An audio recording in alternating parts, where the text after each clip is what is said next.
مقصد مر جائے تو انسان مر جاتا ہے۔ لامحدود آرزوئیں محدود زندگی کو عذاب بنا دیتی ہیں۔ اگر انسان کی شکل بہتر ہے تو اس میں اس کا اپنا کیا کمال ہے؟ انسان میں انسان کا اپنا کیا ہے؟ پریشانی حالات سے نہیں، خیالات سے پیدا ہوتی ہے۔ اس دنیا میں انسان نہ کچھ کھوتا ہے نہ پاتا، وہ تو صرف آتا ہے اور جاتا ہے۔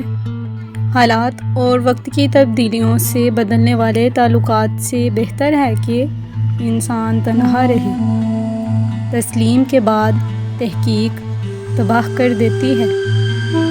بہترین کلام وہی ہے جس میں الفاظ کم اور معنی زیادہ ہوں۔ اصل ترقی یہ ہے کہ زندگی بھی آسان ہو اور موت بھی مشکل نہ رہے۔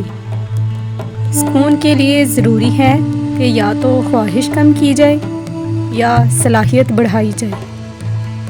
زمین کے سفر میں اگر کوئی چیز آسمانی ہے تو وہ محبت ہی ہے۔ محبت دو روحوں کی نہ ختم ہونے والی باہمی پرواز ہے۔ ہمیں اپنے آنسو مقدس نظر آتے ہیں، لیکن دوسروں کے آنسو ہمیں مگرمچھ کے آنسو نظر آتے ہیں۔ جو آدمی کو پسند ہے اسے حاصل کرے، یا پھر جو اسے حاصل ہے اسے پسند کرے۔